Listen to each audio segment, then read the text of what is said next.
Hi, everyone. It's such a honor to be here at the ninth International Conference on Globalization, Entrepreneurship, and Emerging Economies. My name is Krithika Ravi Kumar. I'm joined by my co-author, Hannah Anush here. We represent Campbellsville University from the United States. Today, I'll be presenting our research title, Catalyzing Organizational Evolution, a scholarly examination of performance improvement plans and their enhancement of employee transition experiences in corporate framework. So let me get started by introducing the concept of PIP or Performance Improvement Plan.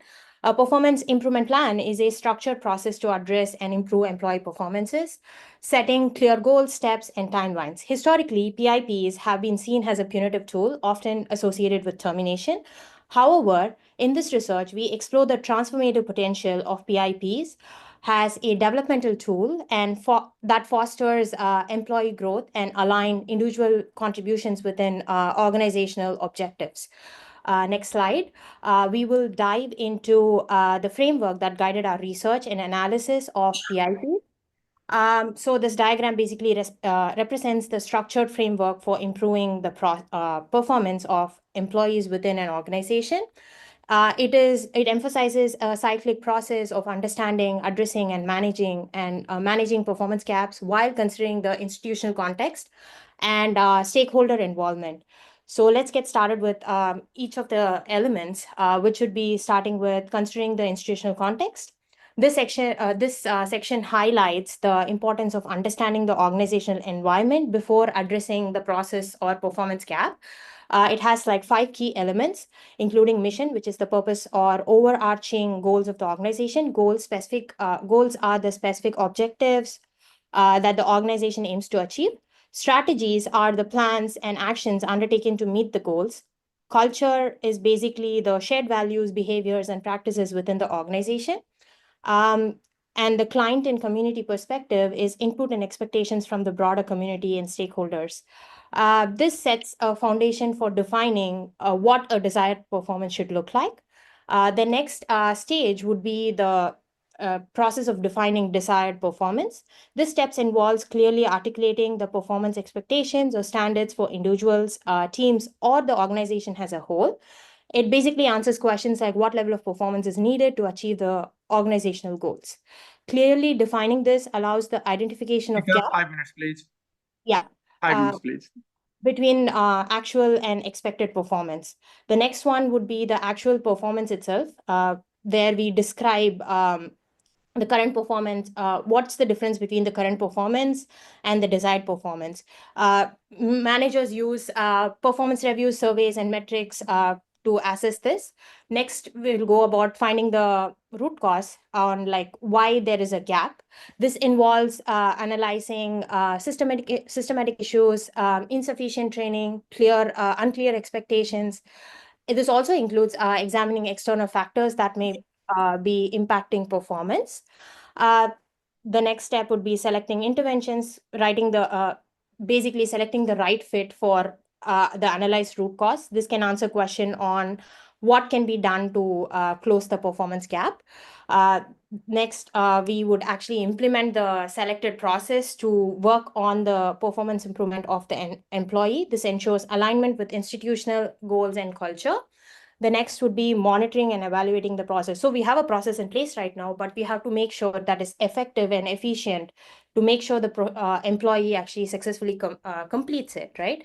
So we do the monitoring and evaluating process in order to do that. So the next slide would be about our key benefits of PIP process. Based on our research, we identified several key benefits for the employees. PIP offers structured opportunities to improve and grow professionally. For organization, it reduces recruitment cost and enhance productivity and retain valuable talent. Additionally, the documentation process involved in PIP helps in improving or ensuring transparency and reduce potential disputes. The next slide would be, or upcoming slides, 3 of the slides would be based on the key challenges. While PIP hold great potential, it also comes with a lot of challenges. Our research uncovered some key challenges in implementing PIP process.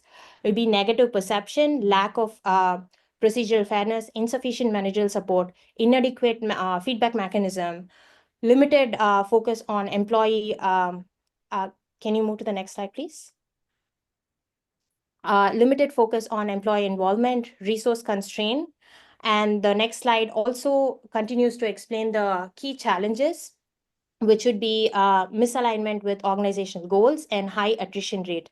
All of this actually direct towards the mistrust that leads to disengagement from the improvement process from the employees, creating a stagnation or a path to failure. A survey actually mentioned was found that 85% of employees in PIP has failed or involuntarily or voluntarily quit the company. So these are the key highlights of our study. Through mixed method approach, we bridged the gap between underperformance management and positive employee transitions.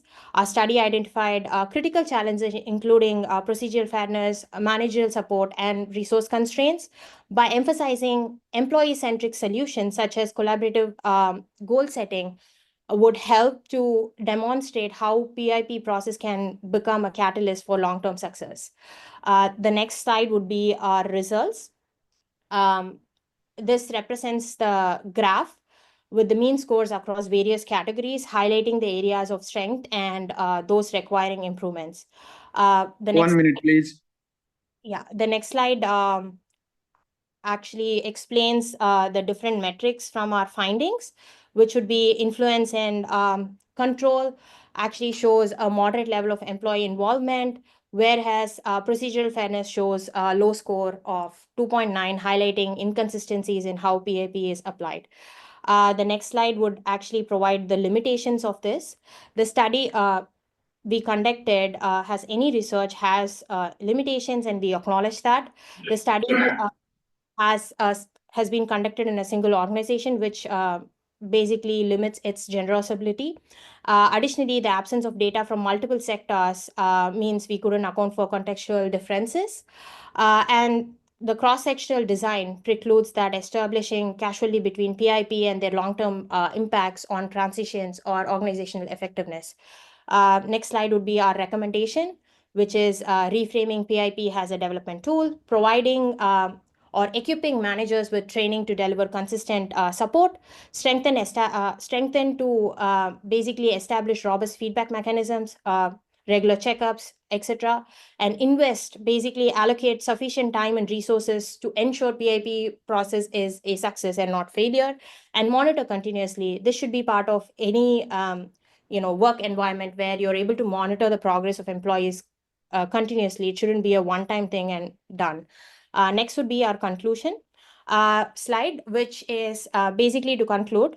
This study sheds light on untapped potential of PIP.